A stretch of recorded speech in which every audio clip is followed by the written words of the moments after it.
आपने ये क्यों नहीं सोचा कि आप असिस्टेंट प्रोफेसर बन जाएं या फिर आप जो है कुछ ऐसा बन जाएं कोई और दूसरे फील्ड में, तो सिविल सर्विस में ही क्यों आना था? कि मैथमेटिक्स का जो एक एप्लीकेशन है वो पब्लिक एडमिनिस्ट्रेशन में बहुत अच्छा हो सकता है। मैथमेटिक्स एक बहुत ही इम्पोर्टेंट रोल प्ले कर सकता है पब्लिक एडमिनिस्ट्रेशन में और उसको बहुत अच्छा सुधार भी सकता है। पहली बार कब आपका ऐसा मन हुआ कि मैं सिविल सर्विस में जाऊं या फिर एसडीएम डीएम?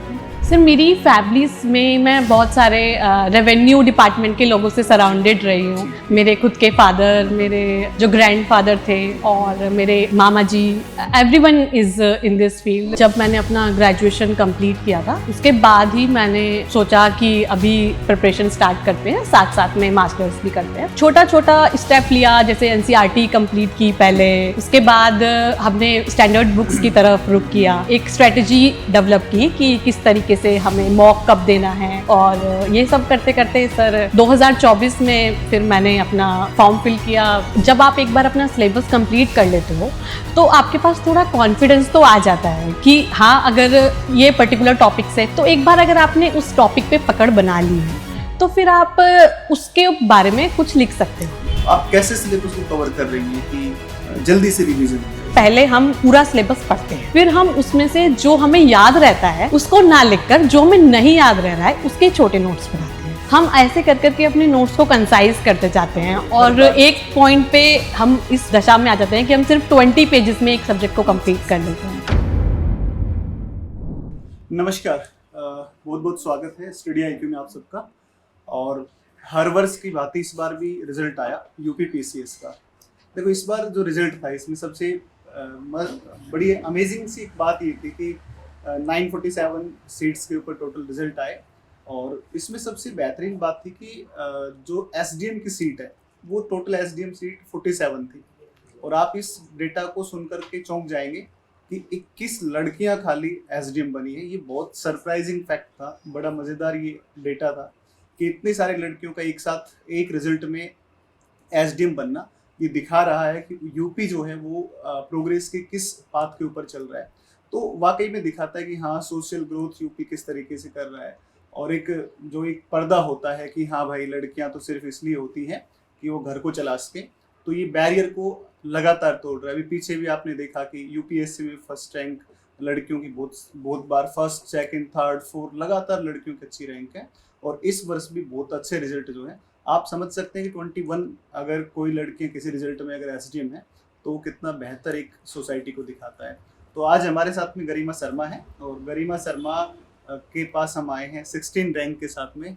तो आपको बहुत सारी बधाई हो इसके लिए। Thank you sir, thank you और सो आपको मच। पहले तो ये बताओ कैसा लग रहा है आपको? सर बहुत अच्छा लग रहा है। आपको लग रहा था रिजल्ट हो जाएगा? सर कितना इंटरव्यू confident के थे बाद आप? थोड़ा कॉन्फिडेंस तो था इंटरव्यू के बाद कि हाँ, अच्छी कि तैयारी। कुछ ना कुछ रैंक तो शायद मिल जाएगी। सिलेक्शन हो जाएगा। यस लेकिन ये नहीं सर। पता था 16 रैंक एसडीएम है ना? यस सर, ये चलिए। तो नहीं पता था, ये बहुत सरप्राइजिंग तो था। गरिमा के साथ एक अच्छी बात है कि गरिमा का फर्स्ट अटेम्प्ट में रिजल्ट हो गया और मैथमेटिक्स ऑनर्स पेपर के साथ इन्होंने बीएससी की है और ग्रेजुएशन के बाद में फिर पीजी भी जो किया मैथ्स में किया है आपने। यस। तो एक बार थोड़ा सा कुछ आप बताओ, आपने कहाँ से पढ़ाई की शुरुआत करी और ये चीज़ कहाँ से आ गई? आपने ये क्यों नहीं सोचा कि आप असिस्टेंट प्रोफेसर बन जाएं या फिर आप जो है कुछ ऐसा बन जाएं कोई और दूसरे फील्ड में, तो सिविल सर्विस में ही क्यों आना था?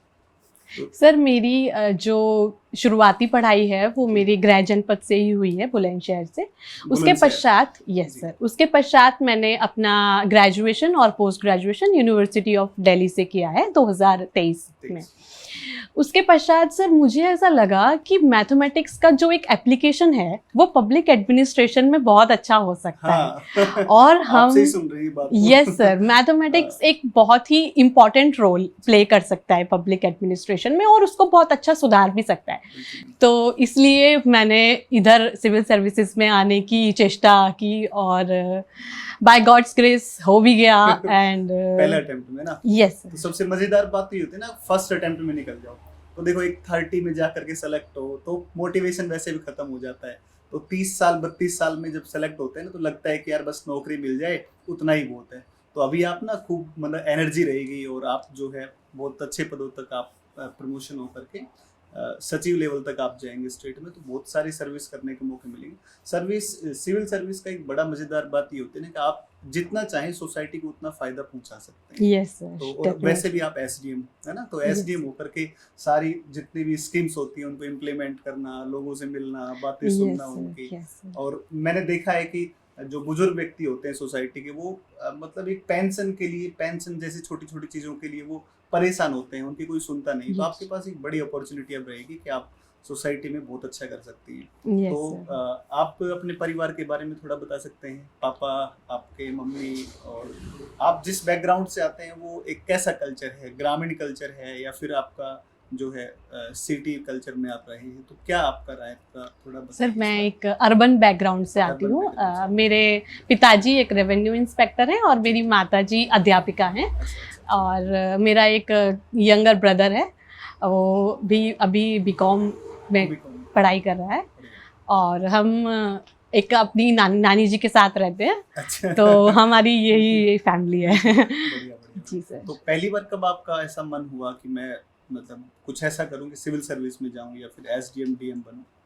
सर, मेरी फैमिलीज में मैं बहुत सारे रेवेन्यू डिपार्टमेंट के लोगों से सराउंडेड रही हूँ। मेरे खुद के फादर, मेरे जो ग्रैंडफादर थे, और मेरे मामा जी, everyone is in this field. मतलब बचपन से मोटिवेशन था कि हाँ भाई yes, इनसे आगे निकल जाना है। मतलब ये था कि कम से कम आईआरएस बन जाना है, रेवेन्यू ऑफिसर। तो हाँ ठीक है, तो चलिए बढ़िया। तो एक ना एक बहुत मुश्किल सा प्रश्न ये रहता है कि आपका बैकग्राउंड मैथमेटिक्स रहा। yes, तो चूंकि मैं ज्योग्राफी का टीचर हूँ, तो बच्चों के सामने मैंने नोटिस किया है कि उनको बड़ा डर सा लगता है। जैसे जब हम 10वीं करते हैं तो 10th क्लास तक आते आते हम जो कुछ भी पढ़े या ना पढ़े, लेकिन कम से कम एसएस नहीं पढ़ते हैं। उसको उतना ही पढ़ते हैं कि हाँ भाई ठीक है, पेपर में प्रश्न हो जाए या फिर अच्छी परसेंट बन जाए, उसके लिए पढ़ते हैं। तो आपने मैथ बैकग्राउंड के बाद भी किस तरीके से इस पूरे एसएस को, हिस्ट्री है, ये तो पूरा का पूरा जो है सोशल साइंस का ही पूरा जर्नी आपका रहा यूपीपीसीएस का, कैसे आपने इसको पूरा कवर करने की कोशिश करी? तो सर, जैसे कि जब मैंने अपना ग्रेजुएशन कंप्लीट किया था, उसके बाद ही मैंने सोचा कि अभी प्रिपरेशन स्टार्ट करते हैं, साथ साथ में मास्टर्स भी करते हैं। तो छोटा छोटा स्टेप लिया, जैसे एनसीईआरटी कंप्लीट की पहले, उसके बाद हमने स्टैंडर्ड बुक्स की तरफ रुख किया। तो ऐसे ही धीरे धीरे पीवाईक्यूज़ को एनालाइज करके और एक स्ट्रेटजी डेवलप की कि किस तरीके से हमें मॉक कब देना है, हमें कब किस मतलब स्टेप को करना है। और ये सब करते करते सर 2024 में फिर मैंने अपना फॉर्म फिल किया दोनों के लिए, यूपीपीसीएस के लिए। और इसमें आपने शुरू किया सबसे पहले? यस। जैसे मैंने भी उस चीज़ को कभी महसूस किया था, और हर स्टूडेंट जो कि सिविल की तैयारी करता है, उस चीज़ को बड़ा एक डर रहता है कि आंसर कैसे लिखा जाए। तो हमने तो एक स्पेशल सीरीज भी हमने चला रखी है कि हम आंसर राइटिंग खूब करवाते हैं। Yes sir, yes. मैं अब एक अमेजिंग स्टोरी आपको बताता हूँ कि जब मैं आंसर राइटिंग करवा रहा था यूपीपीसीएस के लिए, तो मैंने यूपीएससी का एक एनवायरमेंट का क्वेश्चन दे रखा था। तो जब मैंने उस क्वेश्चन को कंप्लीट करवाया, तो मेरी वाइफ भी मैथ्स की टीचर है, तो उन्होंने जब उसको देखा ना, तो वो देख करके मुझे कह रही है आंसर राइटिंग इतना आसान होता है। तो आपके मन में कभी आंसर राइटिंग को लेकर के कितना डर था, और कैसे आपने उसको कवर किया आंसर राइटिंग को? सर, आंसर राइटिंग जब आप एक बार अपना सिलेबस कंप्लीट कर लेते हो, तो आपके पास थोड़ा कॉन्फिडेंस तो आ जाता है कि हाँ, अगर ये पर्टिकुलर टॉपिक से, फॉर एग्जांपल अगर अर्थक्वेक से पूछा जाएगा कि उसके कॉजेस क्या हैं, उससे क्या मतलब कॉन्सिक्वेंसेस होते हैं, तो एक बार अगर आपने उस टॉपिक पे पकड़ बना ली है, तो फिर आप उसके बारे में कुछ लिख सकते हो, कुछ जनरेट कर सकते हो। बट जनरेट करना और उसको स्ट्रक्चर वे में अरेंज करना, वो एक बड़ा yes sir, that is the important task. तो वो प्रैक्टिस से आता है। जनरली ऐसा होता है कि स्टूडेंट क्या करता है ना कि उसको बहुत सारा आता है, जैसे एक टॉपिक पर मुझे बहुत आता है, एक टॉपिक पर नहीं आता है। तो जब मैं लिखने जा रहा हूँ, तो उसने कमीशन ने कहा है कि 150 वर्ड में लिखना है। अब वो सोच रहे हैं कि मैं 300 वर्ड लिख देता हूँ, उसमें मुझे 25 मार्क मिल जाएंगे 10 में। तो एक बड़ी गलती है। कैसा ये तो आप खुद ही अपना टाइम किल कर रहे हो। दूसरे क्वेश्चन के लिए आप टाइम नहीं फिर बचा पाओगे ना। तो दैट इज द थिंग कि आप जिस 150 वर्ड्स है, तो please be limited to restricted रहना है आपको। 160 ही तक होना चाहिए, not more than that. Otherwise हम दूसरे क्वेश्चन को कॉम्प्रोमाइज कर देते हैं।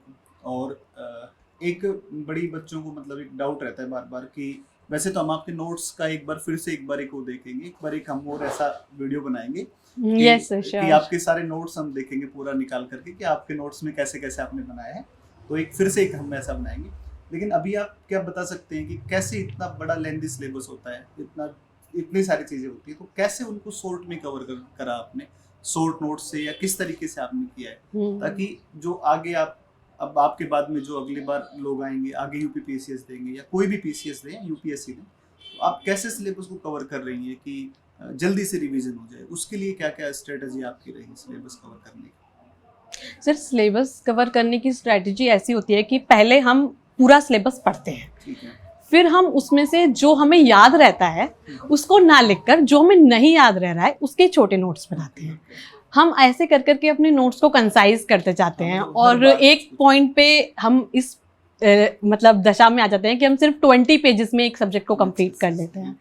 तो ये फिर मेंस के टाइम पे भी हमको हेल्प करता है। सर मेरे पास अभी भी सारे सब्जेक्ट्स के ऐसे पतले पतले बुकलेट्स हैं जो सिर्फ 10-10 या 15-15 पेजेस के होंगे, तो वो मैं क्विकली रिवाइज भी कर सकती हूँ, ज़्यादा बार रिवाइज भी कर सकती हूँ, और जो चीज़ मुझे याद है वो तो डेफिनेटली मैं रिप्रोड्यूस कर दूँगी एग्ज़ाम टाइम में, बट उसका मुझे डाटा हो गया, फैक्ट्स हो गया, ये सब कुछ के लिए आपको नोट्स बनाना इंपॉर्टेंट होता है। Yes sir. और एक क्वेश्चन मैं आपसे और पूछ रहा हूँ कि स्टडी आईक्यू का क्या क्या रोल रहा है, थोड़ा सा ये भी बता दीजिए आप हमें कि किस तरीके से आपको हेल्प मिली स्टडी आईक्यू से? सर स्टडी आईक्यू एक बहुत अच्छा प्लेटफॉर्म है जिससे हम करंट अफेयर्स को डेफिनेटली कवर कर सकते हैं और बहुत अच्छे से कवर कर सकते हैं, क्योंकि हम डेली न्यूज़ एनालिसिस करते हैं, हम वीकली करते हैं, तो इस तरीके से हम अपने चीज़ों को डिफाइंड वे में लेके जाते हैं। तो करंट अफेयर्स स्टडी आईक्यू का बहुत अच्छा है। उसके साथ यूपी पीसीएस की जर्नी में अगर मैं बात करूं तो मैंने मॉक इंटरव्यू दिया था वहाँ पे, एंड उसके बाद मुझे इतना अच्छा कॉन्फिडेंस गेन हुआ कि मैंने मतलब अच्छा परफॉर्म किया अपना फाइनल इंटरव्यू में भी, क्योंकि मुझे बहुत प्रेज़ मिली वहाँ पे, सर ने मुझे बहुत प्रेज़ किया। तो ये बहुत इम्पॉर्टेंट रोल रहा जिससे मैं अपने फाइनल इंटरव्यू में बहुत अच्छा परफॉर्म कर पाई।